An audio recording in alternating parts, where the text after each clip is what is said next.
Praise the lord. అందరూ బాగున్నారండి? నిన్న ఒక వీడియో పెట్టాను కదా, అప్పుల కోసం ఇలా ప్రార్థన చేసుకోండి అని. అప్పులు, ఆర్థిక సమస్యలు అయితే చక్కగా అది అసలు మనం ఏ విషయంలో తప్పు చేశాము, మనం ఎలా అడిగితే తండ్రి క్షమిస్తాడు, అది కూడా మీకు దేవుని కృపను బట్టి, నా సొంత మాటలు, నా సొంత తెలివితేటలో కాదండి, తండ్రి కృపను బట్టి చెప్పినప్పుడు మీరు అలా ఆ ప్రకారంగా మీరు ఆలోచించండి. ఆలోచించి తండ్రి దగ్గరికి వెళ్ళడానికి మొహమాట పడ్డారంటే ఇక ఆ అప్పులంతా అలాగే ఉంటాయి, సమస్యలు అలాగే ఉంటాయి. ఆ నలుగురిలో అవమానం పడే కన్నా తండ్రి పాదాల దగ్గర వచ్చి క్షమాపణ అడిగితే అసలు ఇంకా తండ్రి చూసుకుంటాడు కదా. క్షమాపణ అడిగితే తండ్రికి ఎంత ఇష్టమోనండి.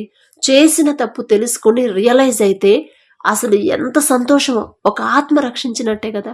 అదే బైబిల్లో కూడా ఉండిద్ది కదా, ఒక ఆత్మ రక్షిస్తే ఎంత గొప్ప పరలోక రాజ్యంలో ఒక పెద్ద ఫంక్షన్ లాగా ఉండిద్దని. అది తండ్రికి ఇష్టం. మీరు భయపడుతున్నారు చాలా మంది. ఒకవేళ నేను ప్రార్థన చేస్తే నా ప్రార్థన వింటాడో వినడో డౌట్లో ఉన్నారు. మేం ప్రార్థన చేస్తే జవాబు వచ్చిద్దో రాదు, మేం ప్రార్థన చేస్తే అప్పుడు సమస్యలు పోతాయో పోవో అని మీరు భయపడుతున్నారు. ఎందుకంటే చాలా మంది నేను ఇది పెట్టిన తర్వాత కూడా మళ్ళీ ప్రార్థన చేయండి సిస్టర్ అని కమెంట్స్ పెడుతున్నారు. అలా కాదండి, నేను ప్రార్థన చేయడానికి కాదు, తండ్రి మీతో మాట్లాడుతుంది. మీరు ప్రార్థన చేయాలని, మీరు అడగాలని, మీతో మాట్లాడించాలని, మీరే తండ్రి దగ్గరికి రావాలన్నదే తండ్రి కోరిక. అందుకే తండ్రి బైబిల్లో కూడా ఒక మాట ఉండిద్ది, లోబడనొల్లని ప్రజల వైపు దినమెల్లా నా చేతులు చాచి ఉంచుతున్నాను అని. కానీ మనం ఏంటంటే మన సొంత ఆలోచనతో మనం ముందుకెళ్ళాము, మన సొంత ఆలోచనతోనే స్టార్ట్ చేసాము. తర్వాత దానివల్ల నష్టాన్ని మనమే అనుభవిస్తున్నాం, ఆ బాధ అవమానాన్ని మనమే భరిస్తున్నాం. కానీ ఇప్పుడు కూడా తండ్రి గుర్తు రాకపోతే తండ్రి ఎంత బాధపడతాడు ఒక్కసారి ఆలోచించండి. మీరు భయపడొద్దు, నా ప్రార్థన వింటాడో వినడో అని. తండ్రి భయపడేవాడు, భయపెట్టేవాడు, త్రోసివేసే దేవుడు కానే కాదండి. మన తప్పు మనం తెలుసుకొని రావాలన్నదే తండ్రి ఆ ప్రణాళిక. అది ఇప్పటికన్నా నా దగ్గరకు వస్తారేమో, ఇదిగో వాళ్ళ సొంత ఆలోచనతో కనీసం నాకు మాట కూడా చెప్పకుండా. ఇప్పుడు మనం కూడా అంతే ఫీల్ అవుతాం కదా. మన పిల్లలు ఏదైనా సరే మనకు చెప్పకుండా స్టార్ట్ చేస్తే మనకి ఎంత బాధేసిద్ది తల్లిదండ్రులుగా. కనీసం ఇంట్లో తల్లిదండ్రులు మనం ఉన్నామే, మనతో ఒక మాట చెప్పి అది స్టార్ట్ చేద్దాం అని వాళ్ళకి ఒక్కసారి కూడా మనం గుర్తు రాలేదు చూడు అని ఎంత బాధపడతారండి. అంతకన్నా ఎక్కువ బాధపడతాడు మన యేసయ్య. తండ్రితో మాట్లాడి తండ్రి ఆలోచన తీసుకుని ఆ ప్రకారంగా ముందుకెళ్లకుండా మన సొంత ఆలోచనతో ముందుకెళ్ళాము. దానివల్ల నష్టం వచ్చిద్దని తండ్రికి తెలుసు.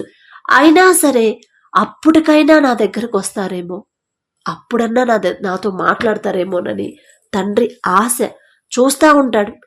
ఇప్పుడు కూడా మీరు తండ్రిని క్షమాపణ అడగకుండా నా దగ్గరికి అంటే మనుషుల వైపు మీరు చూస్తున్నారు. ఎందుకంటే ఒకవేళ మీకు డౌట్ ఉందేమో, మా ప్రార్థన బలమైన ప్రార్థన కాదు, మేం చేస్తే తండ్రి వింటాడో వినడో, మేం చేస్తే ప్రార్థనకి జవాబు ఇస్తాడో ఇవ్వడో అనే డౌట్ మాత్రం మీరు పెట్టుకోవద్దు అసలు. ఇప్పుడు తండ్రి ఆ పక్కన కూర్చున్నాడు, తండ్రి పక్కన ఒక కాపలాగా పక్కన నేను ఉన్నాను అనుకోండి. ఫర్ ఎగ్జాంపుల్, తండ్రి సింహాసనం మీద కూర్చున్నాడు, తండ్రి దగ్గర పాదాల దగ్గర ఒక బటురాల్లాగో ఉన్నాను అనుకోండి. ఇప్పుడు మీకు సమస్య ఉంది, శ్రమలు వచ్చాయి, మీ సమస్య తీసుకొచ్చి సింహాసనం మీద కూర్చున్న తండ్రికి చెప్పాలా? ఆ కింద ఉన్న ఆయన పాదాల దగ్గర ఉన్న నాకు చెప్పాలా? నేను చెప్తే తండ్రి చేస్తాడా? మీరెళ్ళి తండ్రి అంటే మన తండ్రి, తన సొంత రక్తం ఇచ్చి మనల్ని కొనుక్కున్న తండ్రి. అమ్మ మీకోసమే కదా నేను రక్తం కార్చింది, అలాంటిది నా దగ్గరికి రాకుండా ఆ పక్కకి వెళ్తున్నారు ఏందమ్మా అని తండ్రి ఎంత బాధపడతాడు ఒకసారి ఆలోచించండి. ఒక మార్గం అనేది మీకు చూపిస్తున్నాడు, ఒక దారి చూపిస్తున్నాడు. అప్పటికైనా తండ్రి గురించి మీరు ఆలోచిస్తారని, అప్పటికైనా తండ్రితో మాట్లాడతారని, మీరు చేసిన తప్పు కన్నీటితో పశ్చాత్తాపడి ఒప్పుకుంటారని. తండ్రి చేతులు దినమెల్లా నా చేతులు చాపుతున్నానంటే తండ్రి చేతులు చాచి మన వైపు చూస్తున్నాడు, మీ వైపు చూస్తున్నాడు. ఇప్పటికి కూడా మీరు ఆయన చేతుల్లోకి వెళ్లకుండా ఆ పక్కనున్న మనుషుల దగ్గరికి వెళ్తే తండ్రికి ఇంకెంత బాధగా ఉండిద్ది ఒకసారి ఆలోచించండి. మన పిల్లల కోసం మనం చేతులు చాచి మనం నుంచున్నాం, వాళ్ళు మన దగ్గరికి రాకుండా మన పక్కింటి వాళ్ళ దగ్గరికి వెళ్ళారనుకోండి, మనకి ఎలా ఉండిద్ది? సంతోషంగా ఉండిద్దా? హ్యాపీగా ఉంటామా? పైకి నవ్వినా కూడా మనసులో ఒకలాంటి బాధ అనేది ఉండిద్ది కదా. అంతకన్నా ఎక్కువ బాధపడతాడు మన తండ్రి. తండ్రి చేతులు చాపి మనల్ని పిలుస్తుంటే మనం తండ్రి చేతుల్లోకి వెళ్లకుండా ఆ పక్కనున్న మనుషుల దగ్గరికి వెళ్ళామంటే తండ్రి హృదయం ఎంత నొచ్చుకునిద్ది. ఒకసారి ఆలోచించండి, వివేకం కలిగి ఆలోచించండి. నష్టం వచ్చిందని తండ్రికి తెలుసు, ఎందుకంటే వాళ్ళ సొంత ఆలోచనతో వాళ్ళు స్టార్ట్ చేస్తున్నారు కాబట్టి. ఖచ్చితంగా ఆ పని ఆగిపోయిద్ది, నష్టపోతారు, అవమానపడతారు. అప్పటికైనా వాళ్ళు చేసిన తప్పు తెలుసుకుని నా దగ్గరకు వస్తారు నా బిడ్డలని దినమెల్లా చేతులు చాపి తండ్రి మన కోసం ఎదురు చూస్తున్నాడు. అప్పటికైనా కనీసం ఇప్పటికైనా తండ్రి చేతుల దగ్గరికి వెళ్ళి, తండ్రి దగ్గరికి వెళ్ళి, అయ్యా నేను తప్పు చేశాను, నేనే తప్పు చేశాను, నాదే తప్పు, నా సొంత ఆలోచనతో నేను ముందుకెళ్ళాను, అందుకే నాకు ఈ పరిస్థితి అని తండ్రి పాదాలు పట్టుకుంటారని తండ్రి చూస్తుంటే మీరు మళ్ళీ సిస్టర్ మీరు ప్రేర్ చేయండి, మీరు ప్రార్థన చేయండి అంటున్నారు. ఫస్ట్ మీరు చేయాల్సిన పని చెయ్యండి ప్లీజ్. తండ్రి దగ్గరికి వెళ్ళండి, మనుషుల వైపు చూడొద్దండి. మా ప్రార్థన వింటాడో వినడో అని మీరు బాధపడద్దు, డౌట్ పెట్టుకోవద్దు. ఖచ్చితంగా వింటాడు. మీ సమస్యకు పరిష్కారం చూపిస్తాడు, తండ్రి చూపిస్తాడు. మనుషులు మేము ఎవ్వరూ చూపించలేరండి. మీరు ఎంత గొప్ప పాస్టర్ గారి దగ్గరికి వెళ్ళినా కూడా రికమెండేషన్ అనేది వద్దు, రికమెండేషన్ వద్దు. మీరు వెళ్ళాలి డైరెక్ట్గా మీరే తండ్రికి దగ్గర అవ్వాలన్నదే నా ఆశ. అందుకే నేను ఫోన్ నెంబర్ అడిగినా కూడా నేను ఇవ్వట్లేదు. అందుకే, ఎందుకంటే మీకు ఏదైనా సమస్య వచ్చిందంటే నా ఫోన్ నెంబర్ మీ దగ్గర ఉంటే నాకు ఫోన్ చేస్తారు, అది నాకు ఇష్టం లేదు. మీకు సమస్య ఏదైనా సరే డౌట్ వచ్చిందంటే తండ్రి పాదాల దగ్గరికి వెళ్ళాలన్నదే నా ఆశ. అందుకే ఏదైనా సరే మీరు మెయిల్ చేయండి అమ్మా. నేను ఫోన్ నెంబర్ ఇవ్వను, మీరు నాకు దగ్గర అవ్వకూడదు. నేను అమ్మగారిని కాదు, సిస్టర్ గారిని కాదు. అమ్మగారు, సిస్టర్ గారు, అయ్యగారు అంటే ఇది బయట వాళ్ళని పిలిచినట్టుండిద్ది. చెల్లి అది సంతోషం, చెల్లెమ్మ సంతోషంగా ఉండిద్ది. చిన్నవాళ్ళైతే చెల్లి, పెద్దవాళ్ళైతే అక్క. నాకన్నా పెద్దవాళ్ళైతే చెల్లెలంటే సంతోషం అసలు.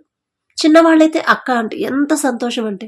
అమ్మగారు అయ్యగారు అంటే ఏదో బయట వాళ్ళని సార్ సార్ అంటాం కదా, అలా ఉండిద్ది. ఆ పిలుపు నాకొద్దు. నాకు అసలు తండ్రి కృపను బట్టి నాకైతే అర్హత లేదు మీతో పిలిపించుకునే అర్హత. మనుషుల వైపు మీరు చూడకండి. మీ ప్రార్థన వింటాడు వినడోనని డౌట్ వద్దు. ఇప్పటికైనా మీరు తండ్రి దగ్గరికి వెళతారని తండ్రి చేతులు చాచి మీకోసం ఎదురు చూస్తున్నాడు. ఇక మీరు ఆలోచించుకోండి. మీ సమస్యకి పరిష్కారం మనుషుల దగ్గర దొరకదు. మనుషులు ప్రార్థన చేసినా, ఎంత ఉపవాసం ఉండి ప్రార్థన చేసినా ప్రార్థన జవాబు రాదు. ఎందుకంటే మీరు వెళ్ళాలి, మీరు తండ్రి దగ్గర క్షమాపణ అడగాలి, కన్నీరు కార్చాలి, మీరు చేసిన తప్పు ఒప్పుకోవాలి.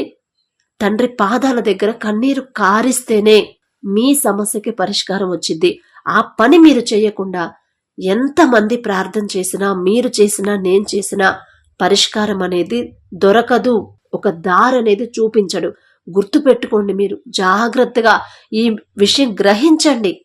ప్రార్థన చేయమని ఎవరి దగ్గరికి మనం వెళ్ళొద్దు. మన తండ్రి మనకి ఆ అవకాశం తండ్రి ప్రతి ఒక్కరికి ఇస్తున్నాడు. ఏ భేదము లేదు, అందరూ పాపం చేశాడని చెప్పాడు. గాని కొందరు మినహాయింపు అని ఇచ్చాడా? కొంతమంది మినహాయింపు అని మినహాయించారని బైబిల్లో రాసి పెట్టాడా? లేదు, అందరూ పాపం చేసిన వాళ్ళే. కాబట్టి మీరు వెళ్ళండి డైరెక్ట్గా తండ్రి దగ్గరికి. మీకు తండ్రికి మధ్యలో ఎవ్వరూ ఉండొద్దు. నేను అది నాకు తండ్రి తెలిసే అవకాశం నాకు ఇచ్చాడు, తెలుసుకునే ఆ కృప తండ్రి నాకు ఇచ్చాడు. నేను అది తెలుసుకున్నాను. మనుషులే నాకు శాశ్వతం అనుకున్నా. ఏదైనా సమస్య వస్తే చర్చికి వెళ్ళి పాస్టర్ గారితో ప్రార్థన చేయించుకుంటే సమస్య పరిష్కారం అయిద్ది అనుకున్నాను ఒకప్పుడు. కాదు అని తండ్రి నాకు తెలియజేశాడు. అందుకే మీకు చెప్పగలుగుతున్నాను. మళ్ళీ మీకు కూడా నా ద్వారా తండ్రి చెప్తున్నాడు, ఇక్కడ నన్ను చూడొద్దు, దేవుని ప్రేమ చూడండి. ఇప్పటికైనా మీరు వెళ్ళి క్షమాపణ అడగండి. అది అనారోగ్య సమస్య అయినా, అప్పులైనా, ఆర్థిక ఇబ్బందులైనా, ఉద్యోగం లేకపోయినా, ఏదైనా సరే దేవుని దగ్గరికి వెళ్ళి ఫస్ట్ కన్నీటితో తండ్రి దగ్గర మీరు చేసిన తప్పు ప్రతిదీ ఒప్పుకోండి, క్షమాపణ అడగండి. ప్రార్థన అయిపోయిన తర్వాత ఇక ప్రశాంతంగా ఉండాలి, సంతోషంగా ఉండడం అలవాటు చేసుకుంటేనే అదే తండ్రి మీద విశ్వాసం. మీకు తండ్రి మీద విశ్వాసం ఉందా లేదా మీరు టెస్ట్ చేసుకోవచ్చు. ప్రతిరోజు టెస్ట్ చేసుకోండి. ఎందుకంటే బ్లడ్ టెస్ట్ చేస్తారు, ప్రతిదానికి ఏదో ఒక టెస్ట్లు చేస్తారు. అసలు దేవుని మీద మీకు విశ్వాసం ఉందా లేదా ఇలా టెస్ట్ చేసుకోండి. సమస్య ఉన్నా కూడా మీరు సంతోషంగా ఉన్నారు అంటే అది దేవుని మీద మీకు పూర్తి విశ్వాసం ఉన్నట్టు. సమస్య వచ్చింది, సమస్య దేవునికి అప్పగించి కూడా మీరు ఇంకా దిగులుగా ఉన్నారంటే దేవుని మీద విశ్వాసం లేనట్టు అని మీకు అర్థమైపోయింది. ఆ టెస్ట్ మీరే చేసుకోండి. కాబట్టి మనుషుల వైపు చూడొద్దు, మనుషుల తోడు కోరుకోవద్దు, మనుషులే నాకు ప్రార్థన చేస్తే ఆ సమస్య పరిష్కారం అయిద్ది అనుకోవద్దు. బద్ధకం వద్దు, విసుగు వద్దు, కోపం వద్దు, అసహనం వద్దు. ప్రశాంతంగా చేసిన తప్పు పశ్చాత్తాపపడాలి.